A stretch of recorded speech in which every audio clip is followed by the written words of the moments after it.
Halo teman-teman semuanya, jumpa lagi kita di channel IKNS Saham. Ya, kali ini saya akan membahas atau kita akan menganalisa saham MPMX berdasarkan tren. Kita lihat yang pertama tetap tren dulu. Jadi kita bisa lihat di sini tren MPMX itu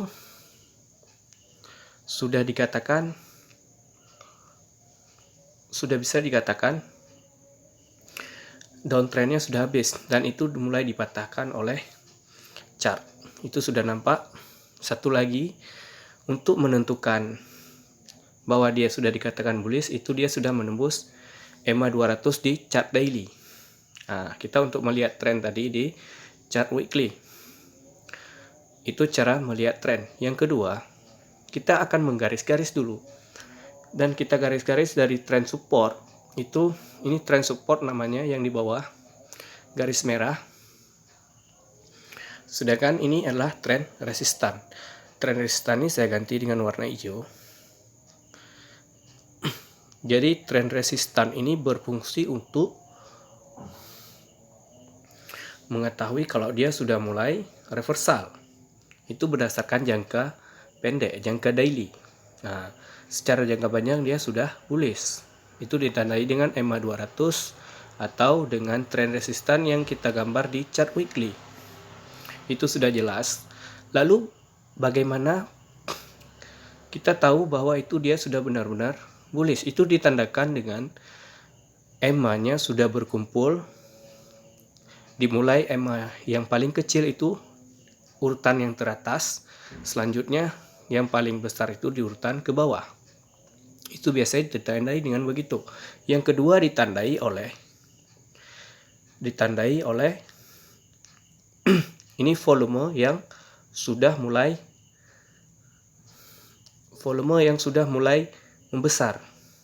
Nah, jadi kalau volume yang sudah mulai membesar itu artinya dia sudah mulai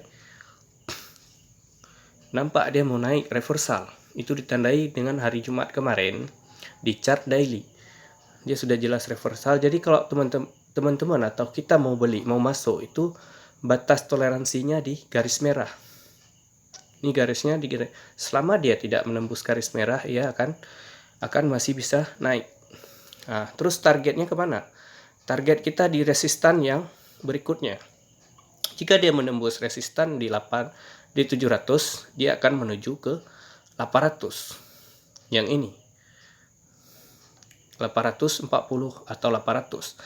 Jika dia berhasil menembus dan breakout di atasnya akan menuju ke 1400. Nah, jadi bagaimana cara kita untuk hold? Kalau maksudnya tanda-tanda kita bisa hold setelah dia mungkin naik terus breakout, bagaimana cara langkah kita untuk antisipasi bahwa jika dia tidak naik, bagaimana antisipasinya? Jika naik, bagaimana? Itu selama sahamnya sudah reversal. Jika dia terus naik, itu ditandakan dengan EMA 20 atau dengan tren support ini tidak patah. Dengan EMA 20 sudah cukup, itu ditandain harganya tidak pernah di bawah EMA 20. Itu dengan EMA, bukan MA. Jika jika harga sudah di bawah EMA 20, itu tidak bagus, berarti dia sudah tidak sanggup untuk melanjutkan ke resistan selanjutnya. Artinya dia sudah mulai koreksi dan koreksinya tidak wajar. Tapi selama koreksi dia di atas EMA 20, itu namanya koreksi yang sangat wajar. Jadi begitu cara untuk kita hold suatu saham, kita tandain dengan EMA 20. Ini sebagai pendukung volume, EMA, dan garis-garis itu adalah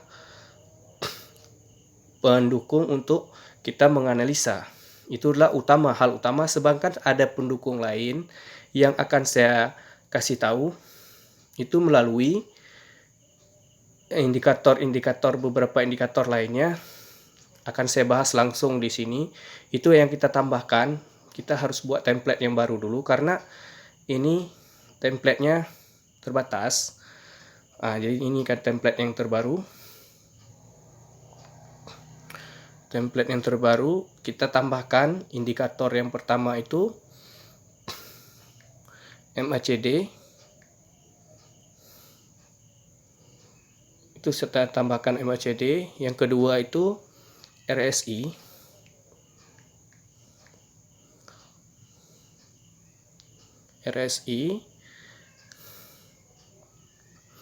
Yang ketiga itu stokastik.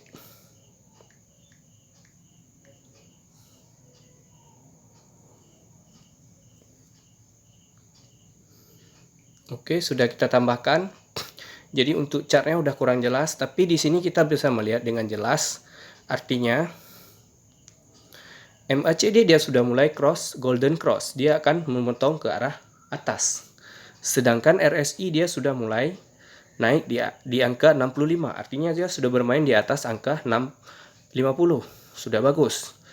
Dan stokastik sudah dari kemarin dia golden cross, artinya dia sudah habis masa overshort, dia sudah mulai banyak yang beli kembali. Nah, ini sebagai indikator pendukung dari kita garis-garis tadi, volume dan EMA yang kita pakai barusan.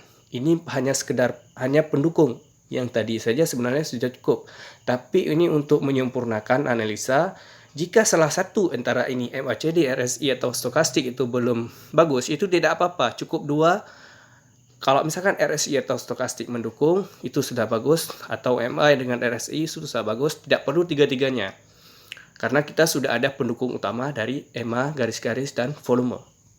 Oke, ini untuk video kali ini sudah jelas sekali saya jelaskan. Jadi saya akan memberikan bonus untuk teman-teman yang nonton video ini. Jangan lupa subscribe, like, dan share dulu. Bonusnya akan saya kasih di Instagram. Itu adalah bonus video tentang bagaimana kita cara screening saham untuk mendapatkan saham-saham potensial untuk kita swing. Jika kita sudah punya ilmu, namun kita tidak punya screening, itu kita akan kesulitan mendapatkan saham-saham yang potensial untuk naik. Jadi di video Instagram nanti akan saya bahas tentang cara screening saham yang akan naik. Oke, untuk video ini cukup di sini. Jangan lupa sekali lagi like dan share video ini. Bye-bye.